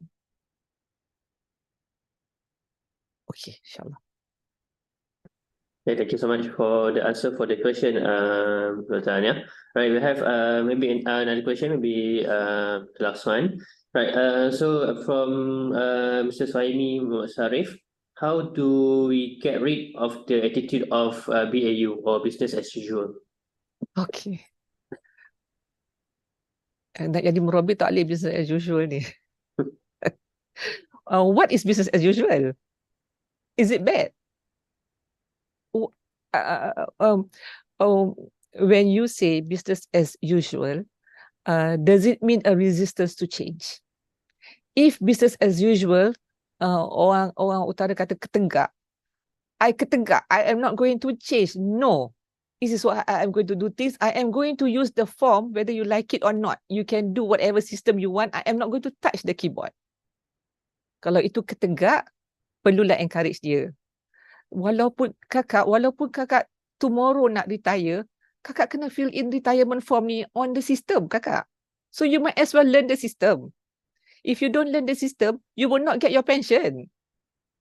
So if you want your pension, you better fill it on the system. Since you want to fill it on the system, you might as well learn the system. So, macam mana you nak pujuk dia? Some people macam, I tak nak tamprin. I nak yang mesin hadir yang klik tu juga. I tak nak. I don't believe in all these things. Cakap kan. So, business as usual can be good. If business as usual is good, if it helps the organization to achieve its goals and strategies and direction. But business as usual, if it needs to change, then it must be encouraged. Encourage mean rotan or carrot, ya. Encourage dia mean carrot aja tak ada. Encourage rotan kena ada juga sikit-sikit. Okay. Okay, thank you so much, Tanya, on that one. Can we just take another one, just a short one, Doctor? Because maybe in the early of the your sharing just now, brother or Mr. Faisal Razul Razali asked in this Zoom chat, Okay. Actually, what kind of practice of human resource management in the corporate structure that is able to be practiced in the government bodies that can help to improve the current structure? Probably as a company under the Company Act, probably IIUM already practice a lot of the business culture in organizations, private entities. In case it is not yet practiced, I have witnessed certain things in the organization outside that I feel is good, because people outside the government sector, they are used to having a bottom line. If you do not do this, because there are bonuses, which is reward. Yeah? Bonuses are rewards. You do good, it is a shared thing. It is a shared goal. Everybody wants the company to do well. Sebab if the company do not do well, I get less bonus. Kan? Because it is profit oriented. And I have seen in a meeting where they defend budget. Every department, every division must present what they have done the year before, what they want to do in the next year, and how much profit they will bring to the organization. It is not just allocation of money like some organization. It's like you really fight for the money that you want. So to me, having what they have is the roles, accountabilities, and responsibilities are very clear. Contoh, I got time to give one example. You guys remember the story of Abraha, the Suratul Fil thing. Suratul Fil where the batu is being buying from the elephant to elephant punya tentera, right? Abraha, one day he wanted to go and destroy the Kaabah, kan? To destroy the Kaabah. Abdul Muttalib, this is when just before Muhammad SAW was born. Abdul Muttalib is the head of the Kabilah of Quraysh, handling Kaabah, protecting Kaabah, protecting Mecca. So Abraha, on the way to destroy the Kaabah, he stopped and he collected everything, other people's, just put everything there, including 200 camels of Abdul Muttalib. Yeah. So because he wants to make sure people know, people fear him, because he's going to go to Kaabah, and he wants people to come and engage in fight with him. But Abdul Muttalib, he did not. He went to Abraha. He was not scared. He went to Abraha, and then he told Abraha said, he told Abraha, I want my 200 camels back. And dia kata, but Abraha said, I am going to destroy Kaabah, you know. You don't care about Kaabah. You only care about your camels. You are very materialistic. I am now going to go to your Kaabah, your holy place. And now you want talk about your camels only. So Abdul Muttalib, being a leader, being a very human leader, said, I am responsible for my 200 camels. I am not responsible for Kaabah. Kaabah is being taken care of by Kaabah's owner, which is Allah. So being a leader, we need to focus ourselves on what are our accountabilities. What do we need to answer? Jangan sibuk, board of governors ni kan tak buat ni kan bagus buat macam ni. The president kenapa tak buat ni? Apalah tak reti fikir ke? Hello, you do your work first. You become Murabi in your own capacity first. You become your khalifah in your own, you do yourself first for that matter. You want to kecoh orang lain ke kenapa? Abdul Muttalib kata, I jaga camel. I kena bagi makan camel ni. I tak payah jaga Kaabah. Kaabah ada orang jaga. Tuan dia dah ada. Kan? So be very focused. InsyaAllah. Wallahu a'lam. Alright. Thank you so much, Dr. Ania, for the answer. And once again, thank you so much to Dr. Ania Baharom, the resource person, HR Governance Department, Ministry of Higher Education, for this wonderful sharing throughout these 2 hours. I think. Ania Baharom pensioner je. Pensioner je. Alright. Okay, no. But your sharing, I think these 2 hours might be not enough, but Alhamdulillah, within your sharing and your presentation just now, I hope and I believe that all our here in the Zoom, we have actually 60 participants just now, and also in Zoom we have 214 viewers actually in Alhamdulillah. YouTube live. Alhamdulillah. So we hope that all of the viewers and also here the participants in the Zoom will get some takeaway points to be implemented in the daily life and also Amin. workplace, inshallah, Doctor. All right, and for the participants and IIM community in the live in Zoom and also in YouTube, they've already shared to you the evaluation form. So we will open this form within 24 hours, and do log in into your IIM live account and fill in the evaluation form. And also, if you have not yet to scan your attendance, please do so with the I attend link that have been provided. So once again, thank you so much, Doctor. Thank you so much, all participants and viewers in live Zoom, YouTube, and also the secretariats. So inshallah, we will meet again. Inshallah. I close this program. Assalamualaikum warahmatullahi wabarakatuh. Waalaikumsalam warahmatullahi wabarakatuh. All right. Okay, so before that, in the Zoom, can we just take a picture for, right? Okay. Okay, so you can open the, right. You can open the camera.